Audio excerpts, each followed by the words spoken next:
Stardust, Chapter 11. Consequences. Alien attack near Hong Kong thwarted by unidentified military organization. Witnesses report highly organized and heavily armed soldiers battling invaders. All trace of soldiers gone when Chinese military arrived on scene. Amateur photos of remote weapon platforms and armed VTOL aircraft with stealth characteristics fuel speculation of American involvement with unidentified military organization countering aliens. White House denies allegations. Helfen sigh. The words rasped through the radio like those mournful ghosts, and while he couldn't really speak for the rest of Strike 1, Matt thought it was creepy as hell. Command Strike 1, we've got chatter on the channels, please advise. Captain Donnelly quickly reported as he took cover near an overturned van and signaled for the rest of the team to do so. My German's a little rusty, but I think someone is saying, help me. Copy that, Strike 1. Infiltration of GSG Communications Network puts the source on the transmissions inside a nearby warehouse, about around 20 meters north of your current position, Commander Bradford's voice replied after a long moment. If whoever's on the other end of that transmission survived the helicopter crash, then they may have valuable intel. Matt could see Donnelly's helmet nod. Strike 1 copies, we're splitting into fire teams. 5 and up, patrol the perimeter of the block and look for survivors or hostiles. Everyone else, on me. We're heading for the warehouse. A chorus of acknowledgments ran through the Strike 1 squad channel, and 8 of the soldiers split up into 2 groups of 4. Matt didn't spare any attention to the second fire team as he formed up behind the captain and the others to leapfrog towards the warehouse at the end of the street. Helfen sigh.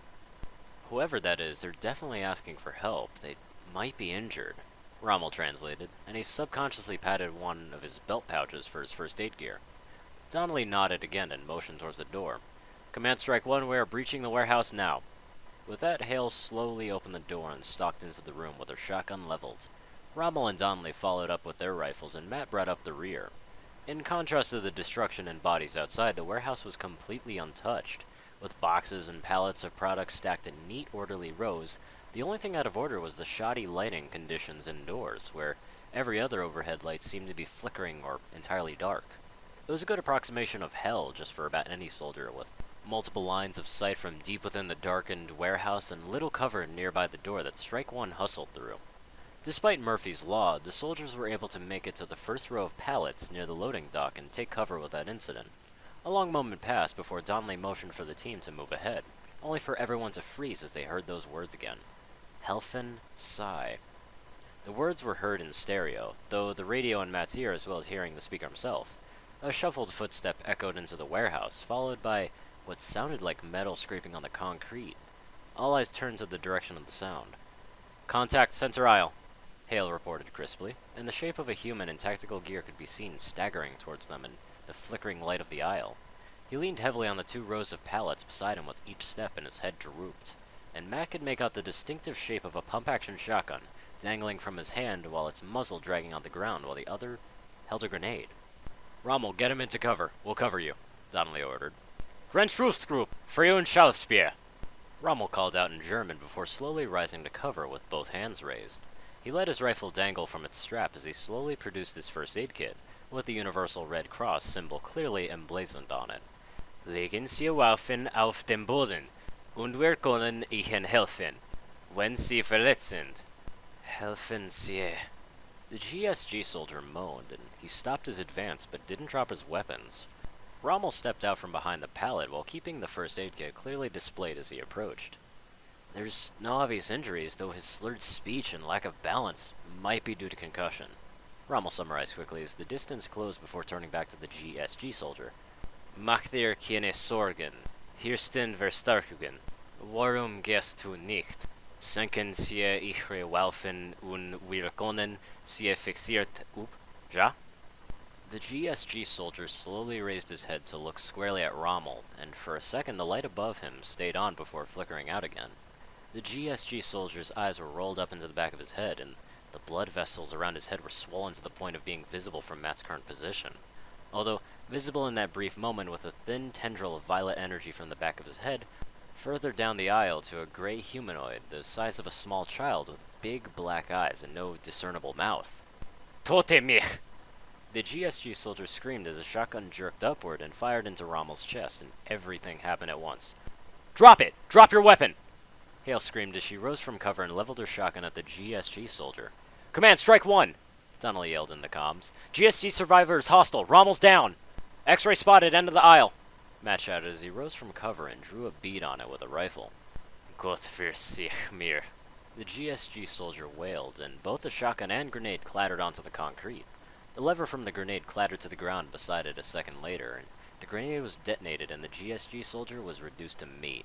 Rommel fared no better at the blast caught him as well. Before any of the surviving soldiers could respond, bolts of green energy began to light up the warehouse. Lines of fire crisscrossed the length of the warehouse as well as from the aisles on either side, pinning Strike 1 survivors perfectly. Harris, flank the X-rays now or we're dead! Go! Now, we'll cover you! Donnelly suited action to words and began to spray lead down the aisle into the direction of their attackers, and Matt didn't waste the opportunity. He was up sprinting towards one of the walled aisles, and he felt a thrill of horror as an alien began to round the corner he was heading for. Unfortunately for the alien, Matt's reaction time was quicker. A running kick directly to the alien's featureless face sent it sprawling to the floor, where it was quickly dispatched with a quick rifle burst. He rounded the corner and caught sight of another alien caught out of cover. A quick double tap brought that down, and Matt continued his flanking maneuver. Copy, Strike 1. Hale is down. We need reinforcements now. Donnelly's report terminated abruptly with a burst of static, and Matt suddenly found himself very alone. He caught sight of another alien as he rounded the corner and raised his rifle to fire a burst, and that movement saved his life. A burst of green energy came in from an unexpected angle directly at his upper chest, and his rifle took the blast and melted into uselessness in his hands. The blast caused Matt to stumble as he halted his trajectory and fell back into cover. His pistol came out reflexively and put 3 shots into the head of the alien that nearly killed him. That brief moment of reprieve didn't last as Matt heard movement and found himself looking at the blank face of another alien that has crawled on top of the cover he now hid behind. One thin limb pointed towards him, and a device on its arm began to glow green with energy. That was as far as it got as Matt put a round in its left eye. Like a puppet with its strings cut, the alien tumbled from its perch and smacked wetly in front of the surviving soldier. A second shot was fired, then a third, fourth, and fifth, and a dozen more times into the dead alien. The only sound that rivaled the volume of those shots was Matt screaming as he tried to scramble away while keeping a sidearm on his target. The gun clicked dry and Matt thumbed the magazine release, and his shaky hands fumbled with a new magazine. He heard the shouts of the remaining members of Strike 1 storming into the building. Jesus. Command, Strike 1, 5. Captain Donnelly, Sergeant Rommel, and Corporal Hale are KIA. Fan out and look for Harris. Harris, you in there? I'm here, Matt tried to say, but his voice was dry and weak. I'm here. 8:05 a.m., April 19th, 2015. Medical. I'm here, Matt mumbled as he tried to rise, but he found his entire body too weak to comply. He attempted to sit up, but a stabbing pain in his chest and side stopped him, and he fell back into his bed. Wait. Bed? Slowly, Matt cracked his eyes open and was rewarded by a splitting headache from the white walls he now recognized as the patient's rest area for XCOM's medical wing. After several slow blinks and the pain in the back of his head reducing to something he could ignore before opening his eyes again, he looked around. The bed Matt now occupied was at the far end of the room, and a small knot of soldiers gathered around one of the beds near the entrance. He recognized Anderson, Potter, and Henderson sitting around the bed, and an unhealthy-looking Drzymski laying in the bed with an oxygen tank mask covering his mouth and nose. As the others' backs were turned towards him, it was Drzymski who first noticed Matt, stirring and raised one shaky hand to point in his direction. Well, well, rise and shine, Buttercup, Henderson shouted from across the room and rose. Anderson and Potter stood up to follow Henderson over to Matt, the latter falling behind on a pair of crutches. Henderson stopped at the foot of Matt's bed and crossed his arms in an attempt to mimic Bradford. Playing the hero will get you killed, and XCOM doesn't need heroes. Matt chuckled at the imitation and immediately regretted it as his chest immediately flared up again. He did manage to smile at Henderson and the other 2 soldiers, though he arched his eyebrow as he caught sight of Potter's leg cast. What happened to you? Matt asked as he raked his memories from when the sniper might have been hurt. Drop-kicked a chrysalid, Potter said with a shrug, as though that explained everything. Bullshit, you tripped and fell down the last flight of steps on the fire escape, Henderson corrected. I had to drag you and your broken-ass leg back to the Sky Ranger. Potter's response was a crude hand gesture and a grin. You doing all right over there, D? Matt asked as loud as he could, and the heavy weapons specialist gave a weak thumbs up and a nod. don't want Drzymski to feel left out, come to think of it. Why the hell did they put me all the way over here? I'm assuming since we're back, the mission was successful? All three soldiers nodded, and Henderson spoke again. That's correct. Delivered the civvy and the crap he was carrying to Bradford the moment we landed. He opened his mouth to continue, but quickly aborted the sentence with an uneasy expression. Is that it? Anderson said as he made his way over to the desk beside Matt.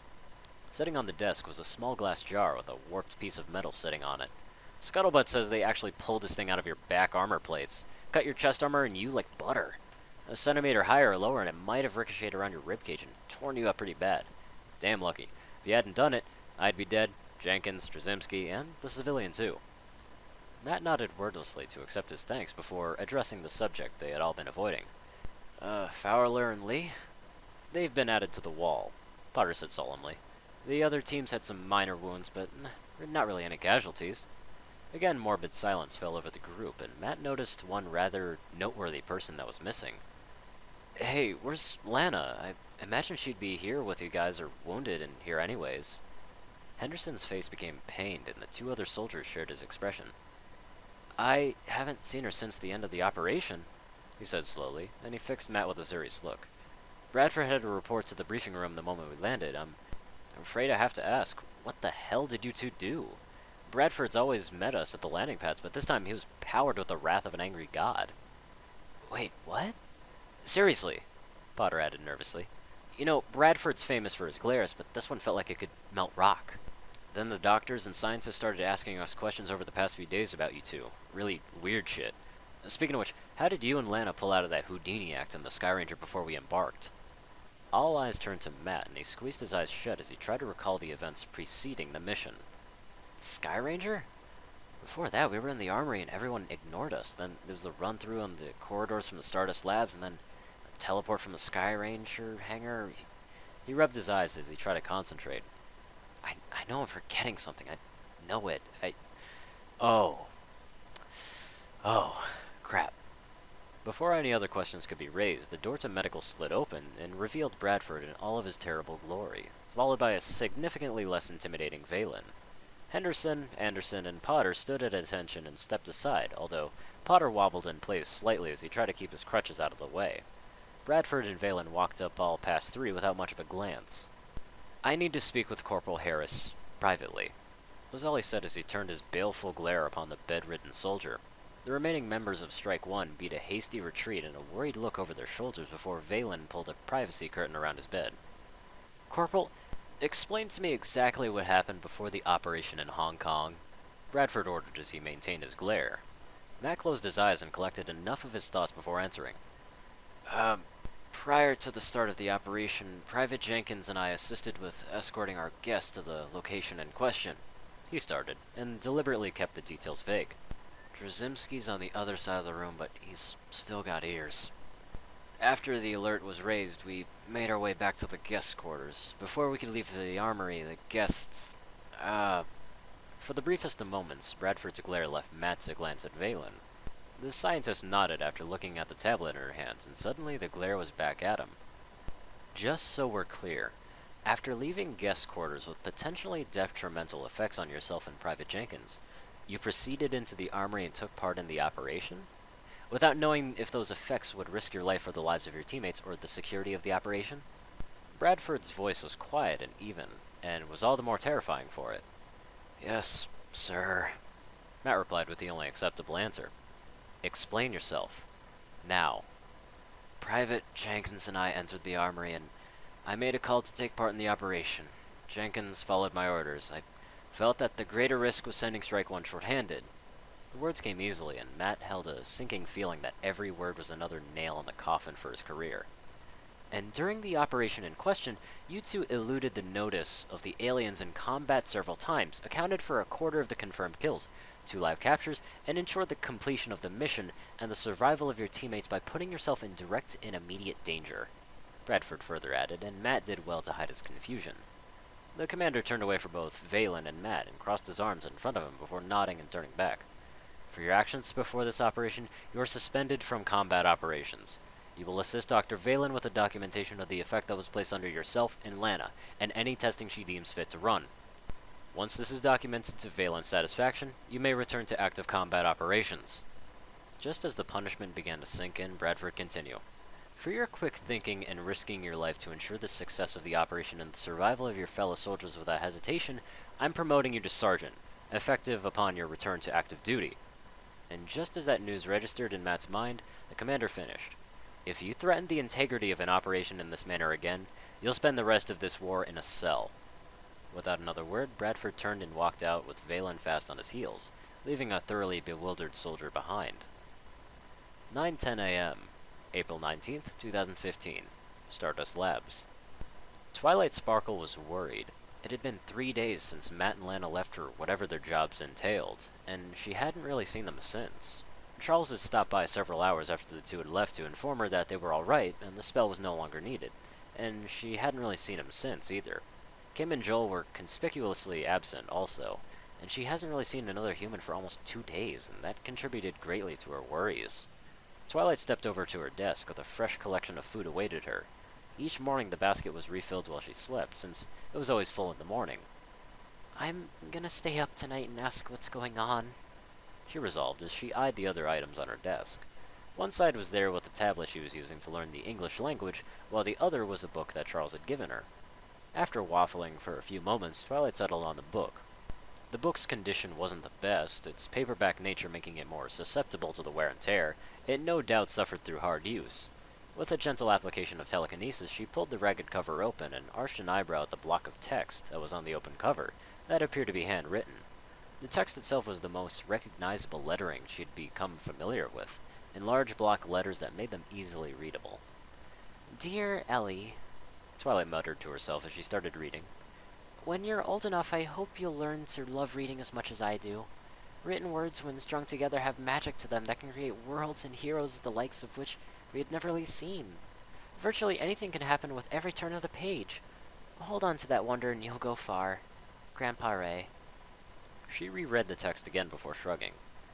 Ray. I'll ask Charles who Ellie is the next time I see him. The next page flipped over, but before she could continue, the door chimed and opened. Shen and Joel appeared through the doorway and offered Twilight a smile and a wave that seemed just a little bit forced. Good morning, Twilight. I'm sorry to have taken so long to get back to you. Charles apologized as he took a seat at the table. Joel took the seat beside him and looked equally apologetic as Twilight left the book back at her desk and headed towards the seat at the table. Things have been rather hectic lately. How have you been since we last spoke? Well, Twilight started, but hesitation prevented her from immediately gushing out what was going on in her mind. Matt and Lana haven't really stopped by. No one really has stopped at all. What's going on? I actually have some news regarding that. Matt and Lana are both safe, but the mission didn't go as planned. Lana's helping answer the questions that the mission brought up, and Matt is currently recovering in medical... What? Matt got hurt? The spell didn't work? Twilight interrupted. I was certain I got it right. The power feed was constant and uninterrupted. The spell activation didn't seem to have any of the adverse effects that are normally seen when a spell fails. What happened? Please, tell me what happened. Charles looked over to Joel for a long moment before replying. Matt's fine. He just got hurt helping one of his friends during the mission. He's recovering well now and should be along to visit within the next few days. We were actually hoping to ask you about the spell you cast. Can you talk about it? Certainly, Twilight agreed after breathing a sigh of relief. It's a spell I created myself after witnessing an artifact that produced a similar result. Pinkie Pie thought I should name it the Background Pony spell, but I personally like Wallflower myself. It's designed to make something appear unimportant.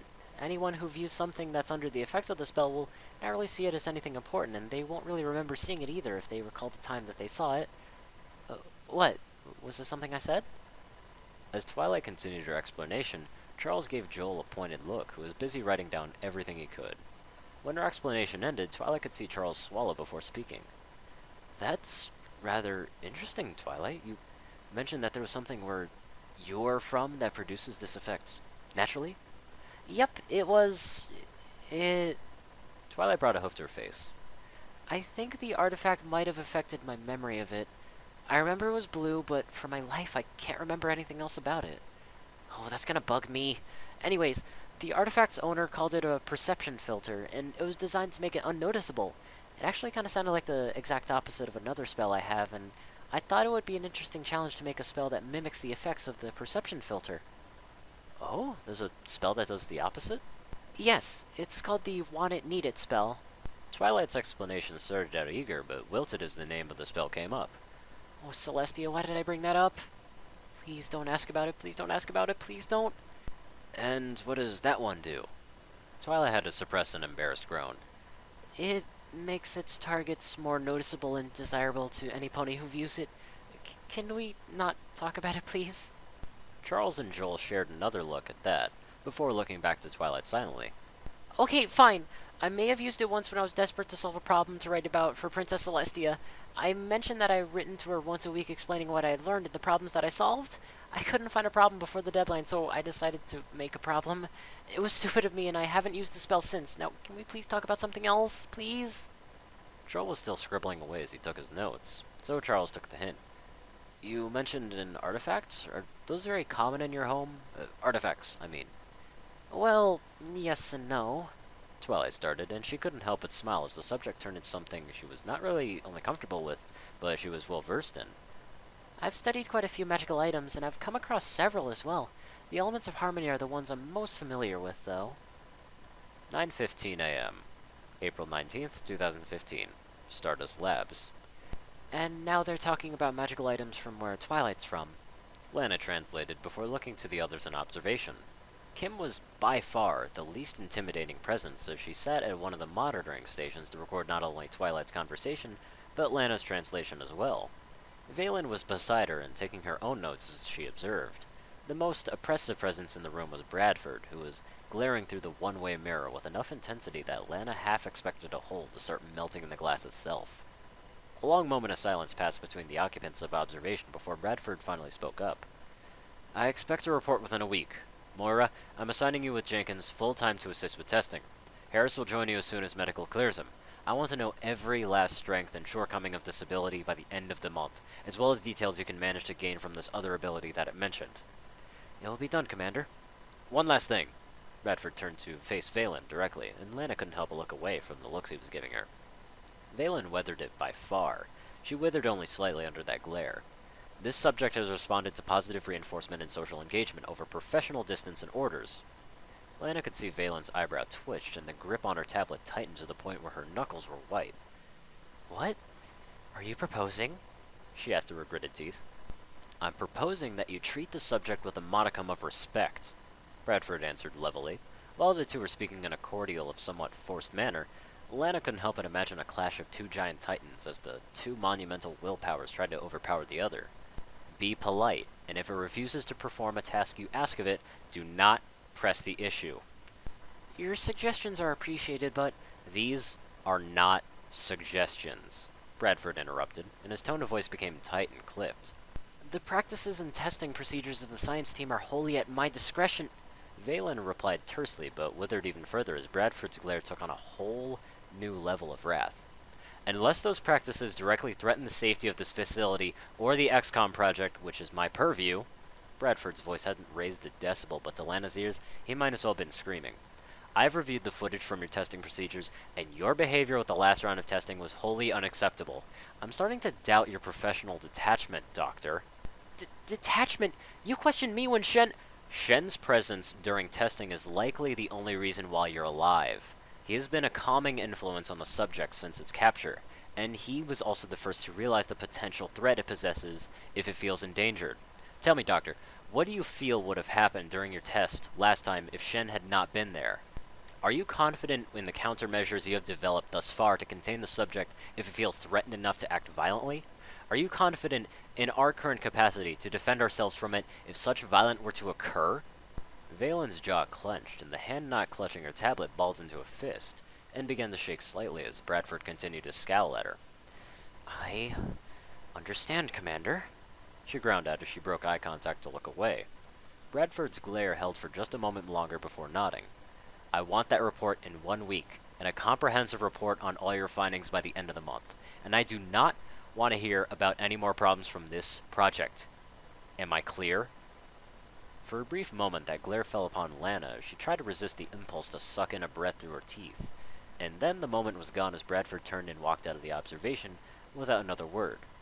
Valen continued to tremble with restrained anger before stalking out of observation as well. The moment the door slid shut, Lana heard a gasp, then turned to see that Kim was as white as sheet.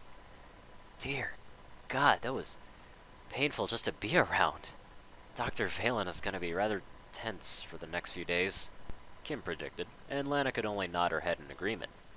Perhaps I'll lay low in one of the other labs till things cool off, and say hello to Twilight for me. And with that, Kim beat a hasty retreat from the lab as well, leaving Lana alone. With nowhere else to go, she left observation and rounded the corner to Twilight's habitat. Lana! Twilight greeted with a wide grin and a waved hoof. I was so worried after you left. I haven't heard from Matt or Charles or you or anyone. How did it go? Charles said Matt got hurt, but he's alright now. Is that true? Where have you been? Hey, Twilight, 1,000 apologies for my absence. Lana smiled and shrugged sheepishly. No sense in making her feel guilty about my stay in the brig until Bradford sorted out this whole spell nonsense. But I'm back. Matt got a little banged up, but he'll be by as soon as he can. Lana pulled up a seat at the table and wrung her hands before continuing. We're both really glad that you're willing to help us, Twilight. I want to be clear on that, but I also have to be clear that it can't happen again. It worked out this time, but we can't have you using your abilities on us in potentially dangerous situations, especially without warning beforehand. Wait, what? Why? Twilight looked crestfallen at the refusal of her help. Twilight, do you remember the first time I brought Kim to visit? Jill asked quietly, and Twilight turned to nod. Twilight opened her mouth to agree, but caught herself, then looked down. I'm sorry, Was all she could manage. Now, Lana's right. We're all glad that you're so willing to help, but the rules must be followed for everyone's safety, Shen said gently. He paused for just a minute before continuing. Would you be up for testing this spell of yours tonight or tomorrow? I imagine since it's so new, you might like to test its boundaries in a controlled environment? I'd actually like that a lot, Twilight agreed immediately. Lana smiled at the touchy situation resolved itself and fished in one of her pockets for the item she was looking for. Well, now who's up for a game of cards? 8:30 a.m., April 21st, 2015. Barracks. I do not belong here, Shioji Zang thought to himself as he walked the barracks corridors towards the mess hall. Other soldiers nodded to him in greeting, but their suspicion was palpable. They do not trust me or my motives. I do not blame them. The soldiers he had met were respectful but terse every time that he had spoken with them, and he understood that his actions on the battlefield were the only reason that they were even speaking to him at all. Gossip was the only thing in the universe that traveled faster than the speed of light, and it had made the rounds that the last mission had resulted in 2 of their friends getting killed. It also spread just as quickly as the mission objective was offered by a member of a known criminal organization to XCOM, and his price was safe haven from his former colleagues. They think I am a thief, a traitor, a criminal, that I bought my safety with the lives of their friends. He grimaced as he retrieved a bottle of water from the dispensary and headed towards one of the isolated tables on the edge of the mess hall. I will earn their trust through blood and sweat if I must, Zang mused as he considered the other rumor that was making the rounds. Shioji Zang had carried one of his saviors across the back into safety, and that had earned him enough respect to offer his services to his newer hosts. And so the former criminal found himself wearing the uniform of his hosts and eating in their common areas rather than by himself in a comfortable, if somewhat restrictive cell that he imagined other civilian collaborators found themselves in after they had been procured by XCOM. He had sworn off all ties to his former life and gone through a significant amount of medical and skill testing before they accepted his offer, and now the hardest part was upon him. Oi, loner! A female voice interrupting Zhang's musings, and he turned to see one of the few soldiers who had accepted his presence more easily than any of the others. You shouldn't go sit by yourself, it's damn depressing. Good morning, Miss Jenkins. I think it's wise that I introduce myself slowly due to the unusual method of my recruitment. Zhang smiled pleasantly as Lana Jenkins slid into the seat in front of him. A second soldier followed behind her, this one in a wheelchair. Ah, this another one of your friends? A friend might be stretching it, the newcomer said flatly, and was rewarded with a wadded-up napkin to the face. He snatched the napkin before it tumbled out of his reach, but held off his retaliation until he could introduce himself. Matt Harris, you might not recognize me, but we actually met during your recruitment. I must say, I tip my hat to you for what you did. The hand not holding the napkin reached forward in an offered handshake. Zang introduced himself in return and gave Matt's hand a quick shake before replying. I was merely doing what I could at the time. He accepted Matt's compliments humbly. And I must admit that I do not recall seeing you specifically during the fighting. Those full-face helmets cover your facial features, but I've always been a good judge of height and body type even through armor. Were you one of the snipers? No, the reason you don't remember him is because he wasn't there, Lena interrupted, and she waved her hand ominously through the air. Naturally, the moment her attention was diverted, the napkin came hurtling towards her head, which she unsuccessfully dodged. Don't listen to her, man, Matt said with a sympathetic smile on his face. She's full of crap, and if you spend too much time with her, she might rub off on you. I may have come to that conclusion already, Zang agreed with a ghost of a smile, and suddenly it was his turn to avoid the napkin projectile. Please forgive me if I'm prying, but how were you injured? I recall one of the snipers with a broken leg, and your heavy weapons expert was unfortunate enough to get caught in some of the alien poison. I don't recall seeing you get injured, though. Oh, I did something stupid with an alien grenade. A piece of shrapnel pierced my armor and messed up one of my lungs. Doctors called it pneumothorax, I think? Matt summarized after a long moment. And when Zhang's eyes fell to the wheelchair, he elaborated. Oh, yeah, the chair. Doctors pronounced me on the road to recovery, but they don't want me walking around and straining myself just yet. And if I black out, it's a bit harder to get hurt while in one of these than walking around. It seems like a wise precaution, Zhang agreed with a nod. I hope I can get out of this silly chair soon, though. Makes me feel like an invalid. That's 'cause you are one, Lana supplied helpfully. Oh, bite me, Jenkins. Whatever retort she may have supplied was interrupted by their watches beeping. Both looked down at their watches and sighed. The synchronous movements and reactions caused Zhang to raise an eyebrow, but he quickly schooled his features into careful neutrality as both looked up at him. Sorry, but I'm afraid we gotta bail. Prior obligations and all that, helping the scientists run some tests, Jenkins said with an apologetic smile. We won't be around for the rest of the day. Good luck. With that, the unlikely pair walked and wheeled out of the mess hall and leaving Zhang to his own thoughts. Acting on impulse, he flagged down a soldier walking by, another that he recognized from the mission he had taken part in. Excuse me, do you know anything about what they are taking part in? Zhang asked the soldier. Anderson's memory served him well as he indicated to Jenkins and Harris as they left. Huh? Oh, those two. They volunteered for some special assignment about 2 weeks ago. Just about all their free time they spend working on whatever it is that they're volunteering for. Is that so? Zhang asked rhetorically, as he again considered what would be necessary to earn the respect of his peers at XCOM.